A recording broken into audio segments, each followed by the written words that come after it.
saya dan Mensesnek menerima 7 orang anggota TP3. Pertama, harus ada penegakan hukum sesuai dengan ketentuan hukum, sesuai dengan perintah Tuhan bahwa hukum itu adil, dan yang kedua, ada ancaman dari Tuhan, maka ancamannya neraka jahanam. Neraka jahanam.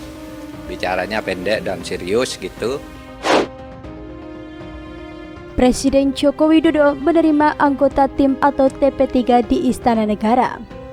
Dalam pertemuan itu, Jokowi dan anggota TP3 yang dipimpin Amin Rais membicarakan insiden penembakan 6 anggota Laskar FPI hingga azab neraka jahanam.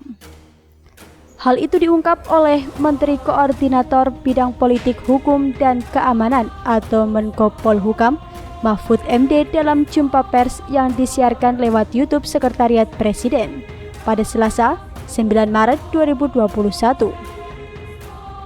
Pak Marwan Batubara tadi mengatakan mereka yakin 6 orang ini adalah warga negara Indonesia. Oke, kita juga yakin. Mereka adalah orang-orang yang beriman, kita juga yakin. Dan mereka juga yakin, Pak Marwan Batubara, telah terjadi pelanggaran HAM berat. Saya katakan, pemerintah terbuka. Kalau ada bukti mana pelanggaran HAM beratnya itu, mana, sampaikan sekarang. Atau kalau enggak, nanti sampaikan menyusul kepada Presiden. Bukti, bukan keyakinan. Karena kalau keyakinan, kita juga punya keyakinan sendiri-sendiri bahwa peristiwa itu dalangnya si A, si B, si C. Kalau keyakinan.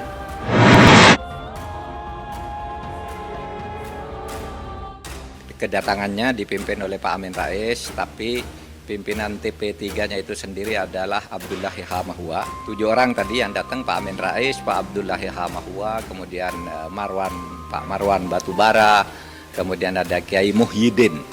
Dan yang 3 karena pakai masker kita nggak tahu satu persatu, tetapi ada 7 orang tadi. Intinya mereka menyampaikan 2 hal atau 1 hal pokok, yaitu soal terbunuhnya atau tewasnya 6 Laskar FPI yang itu diurai dalam 2 hal. Pertama, harus ada penegakan hukum sesuai dengan ketentuan hukum, sesuai dengan perintah Tuhan bahwa hukum itu adil, dan yang kedua, ada ancaman dari Tuhan kalau orang membunuh orang mukmin tanpa hak, maka ancamannya neraka jahanam. 7 orang yang diwakili oleh Pak Amin Rais dan Pak Marwan Batubara tadi menyatakan mereka menyatakan keyakinan telah terjadi pembunuhan terhadap 6 Laskar FPI, dan mereka meminta agar ini dibawa ke pengadilan HAM karena pelanggaran HAM berat.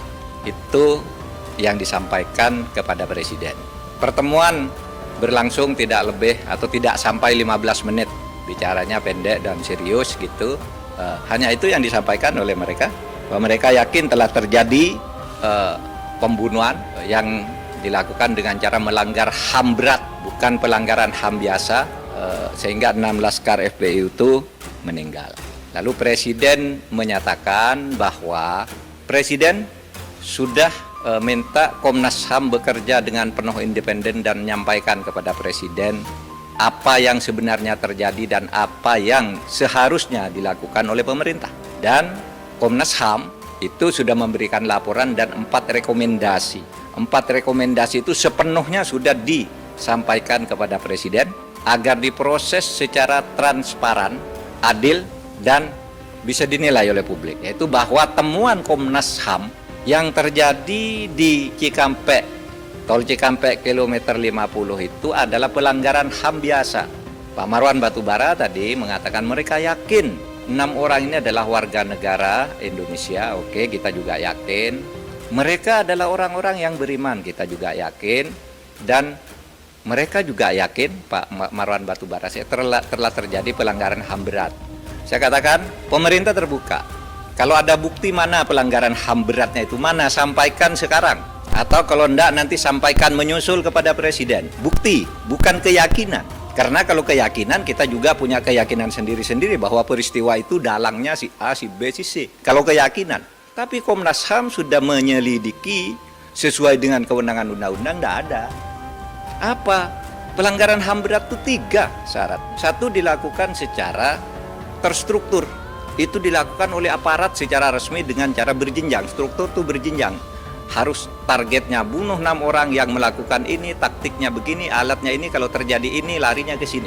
Itu terstruktur, sistematis ya. Terstruktur, sistematis. Juga jelas tahap-tahapnya. Perintah pengerjaan itu. Itu pelanggaran HAM berat, masif, menimbulkan korban yang meluas. Kalau ada bukti itu, mari bawa. Kita adili secara terbuka. Kita adili para pelakunya berdasar Undang-Undang Nomor 26 Tahun 2000. Nah, saya sampaikan begitu tadi, silakan kami menunggu terbuka. Dan saya katakan TP3 bukannya juga sudah diterima oleh Komnas HAM, diminta mana buktinya? Secuil saja bahwa ada terstruktur, sistematis dan masifnya. Tidak ada tuh, ada di berita acaranya bahwa TP3 sudah diterima, tapi tidak ada, hanya mengatakan yakin. Nah, kalau yakin tidak boleh karena kita punya keyakinan juga banyak pelakunya ini, pelakunya itu, otaknya itu dan sebagainya. Yang membiayai itu juga yakin kita, tapi kan tidak ada buktinya. Oke. Nah, akhirnya ingin saya katakan bahwa sejak peristiwa ini meletus, masyarakat sudah mulai muncul agar dibentuk TGPF, Tim Gabungan Pencari Fakta. Ada yang minta pemerintah membentuk, ada yang tidak percaya pemerintah. Jangan pemerintah, nanti itu bohong itu hasilnya. Maka waktu itu Presiden mengumumkan sesuai dengan kewenangan yang diberikan oleh undang-undang, silakan Komnas HAM bekerja sebebas-bebasnya, panggil siapa saja yang merasa punya pendapat dan punya bukti, yang merasa punya keyakinan, panggil, nanti sampaikan ke Presiden apa rekomendasinya. Presiden, pemerintah sama sekali tidak ikut campur, tidak pernah minta agar Komnas HAM menyimpulkan ini, menyimpulkan itu, tidak. Kita hanya menyatakan kalau pemerintah yang membentuk, lagi-lagi dituding dikooptasi, timnya orangnya pemerintah, timnya diatur oleh orang istana, timnya orang dekatnya si A, si B. Nah, oleh sebab itu kita serahkan Komnas HAM. Komnas HAM silakan nyelidiki, mau membentuk TGPF juga atas nama di bawah bendera Komnas HAM, silahkan. Mana rekomendasinya kita lakukan. Nah, itu yang kami jawab tadi. Nah, saudara, saya ingin jelaskan satu hal lagi yang juga saya jelaskan. Ada tertawaan publik semula. Ya. Masyarakat banyak yang ngejek, nyinyir gitu. Kenapa kok orang mati dijadikan tersangka? 6 laskar itu kan dijadikan tersangka oleh polisi. Itu hanya konstruksi hukum, dijadikan tersangka sehari. Kemudian sesudah itu dinyatakan gugur perkaranya. Karena apa? Karena konstruksi hukum yang dibangun oleh Komnas HAM itu ada orang yang terdiri atau yang bernama Laskar FP itu kemudian itu memancing aparat untuk melakukan tindak kekerasan dan membawa senjata. Ada bukti senjatanya, ada proyektilnya. Bahkan di laporan Komnas HAM itu ada juga nomor telepon orang yang memberi komando. Siapa? Gitu.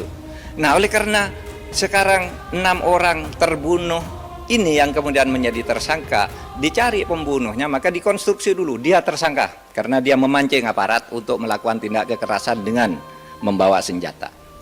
Nah, sesudah itu baru siapa yang membunuh 6 orang ini, yang memancing ini. Nah, baru ketemu 3 orang polisi yang ditemukan oleh Komnas HAM itu 3 orang.